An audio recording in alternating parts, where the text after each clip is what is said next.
Hey guys, it's Bro You Whack, and the 6v6 and 5v5 debate continues in Overwatch 2, but this time on SVB's podcast featuring our favorite Overwatch creator Flats, the head honcho himself Aaron Keller, and Alec Dawson, the lead hero designer of Blizzard. And while they mostly talked about 6v6, they also sprinkled in some little tidbits of information in regards of future hero changes, map changes, and just overall changes to Overwatch 2, and the potential of 7v7? Have you ever considered 7v7?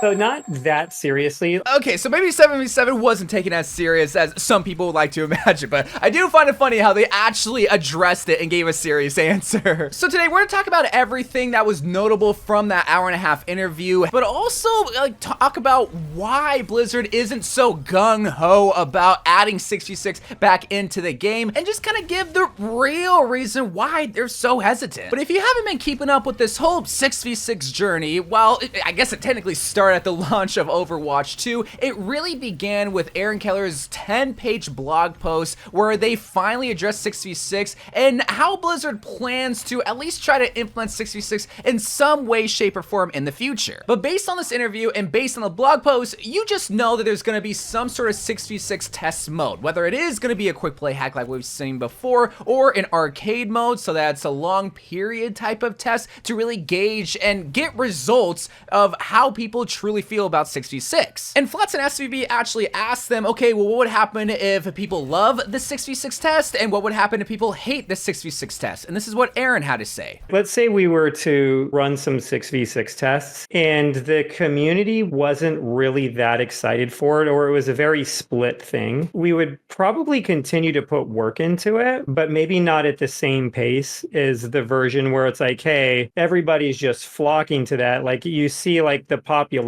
of it to where it's like, okay, we're going to have to start dropping other initiatives. So just based on that question alone, that just kind of shows you that, okay, they're going to be invested in trying to make 6v6 work. They don't want to test it and people hate it, abandon it. They're going to try to make it work in maybe a different way, which we will get into later, of the different ways that they plan to do. But they also have the plan of, okay, well, what happens if people love 6v6? And the answer is like the reality of 6v6, and that's making it so that other things in Overwatch 2 can't evolve and grow because all hands are on deck to try to make 6v6 work, trying to make it so that the engine can actually run 6v6, making it so that heroes are balanced in the 6v6 format, future heroes are balanced, so on and so forth. And that's something that I don't think a lot of people really realize, is that it might seem easy just to add 2 extra player slots to make 6v6 a reality, but in reality, if you take manpower away to work on one thing, then that makes the other thing suffer. That could be skins, that could be maps, that could be game modes, hero development. That also means you gotta basically rework the engine, because in case you guys don't know, this is one of 2 big reasons as to why Blizzard doesn't want to bring 6v6 back, is because of hardware constraints. You see, Overwatch 2 brought a new engine to make it work on all platforms. That includes the Nintendo Switch, but if you bring 6v6, that means 2 extra players with 2 extra sets of abilities and all this kind of crazy stuff that won't make it so easy to run on certain hardware,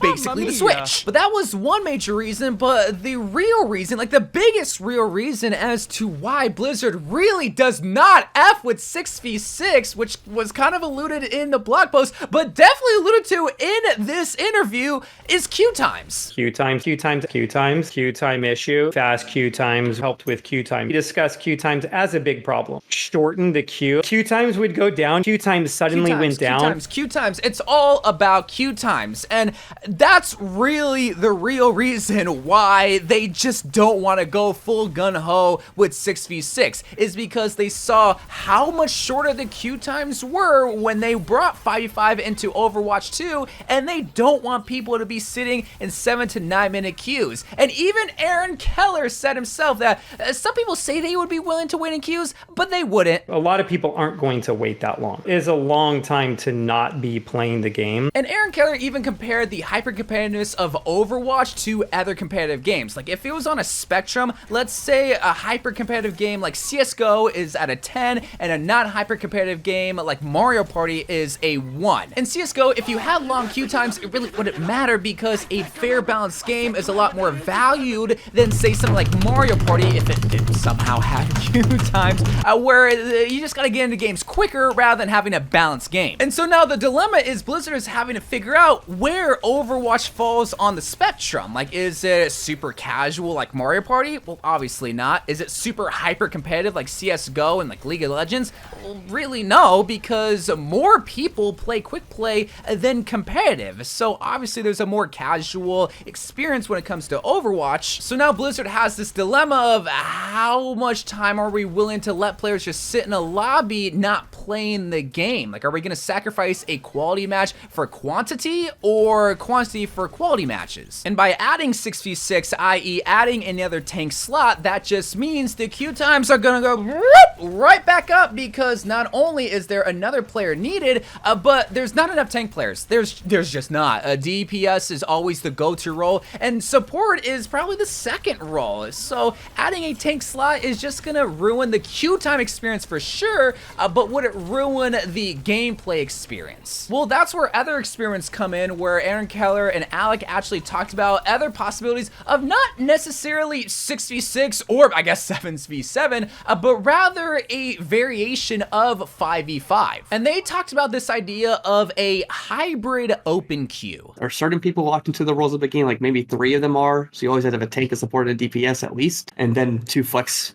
people come in. So basically this is just a variation of 5v5 which guarantees you a tank, DPS, and support, but 2 flex players that can maybe pick the traditional second DPS and second support, or maybe you can pick a second tank and second DPS and only run support, or maybe you can run a second tank and a second support and only run DPS. And that would be an interesting test that once again just kind of falls with this narrative that they're going to test 6v6. If that doesn't work, they're going to test variations of 5v5 to see what really can work. They're trying to bring that second tank back in the game that doesn't ruin the core experience of Overwatch. But a second idea that they thought about is what they do eternally at Blizzard. It's something we just call role limits. It's open queue, and once you get 2 people to select DPS is just locked out, right? And so like there's versions of this that we could implement that could be like that. So the idea here is that it prevents everyone being selfish basically, which is something that I think a lot of people forget about was the case of Overwatch 1.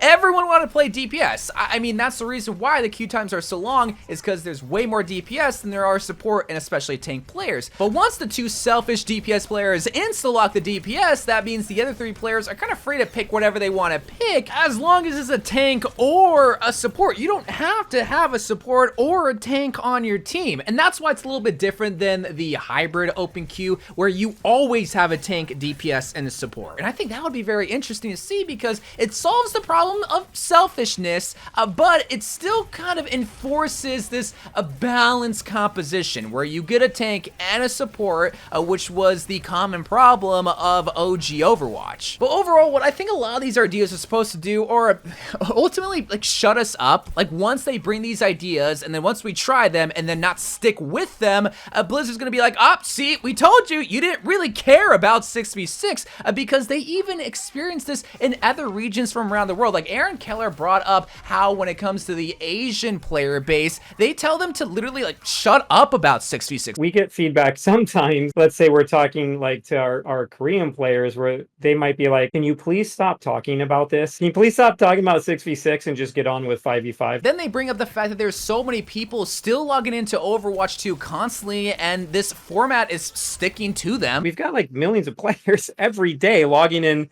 to Overwatch, and we look at our own like internal metrics, the game, it feels like it's pretty sticky for a lot of these players. There's like a lot of people that they're enjoying this game. Mean that, okay, while you guys might not like 5v5, there's a whole lot more players, possibly a majority of players that like 5v5 more. Then Aaron Keller just flat out said, look, we can't force the tank role to be more popular than DPS. I don't think you ever get to make like tank as popular as DPS. Basically saying, why would we put all all this effort trying to bring 6v6 back if ultimately people won't care about that second role? And I'm sharing you all this not to make it seem like 6v6 can't work in Overwatch 2, but to show you that Blizzard, while they're definitely hesitant to bring it back, if I'm gonna be real and put words in Blizzard's mouth, I don't think they F's with 6v6. They don't seem like 6v6 sexuals. They just seem really adamant to make 5v5 work. And they're bringing all these examples, all this statistics, but also just trying to show y'all the opportunity cost of 6v6. Okay, if we bring it, that means longer queue times, that means more hardware limitations, this, that, and the other. And also we can't make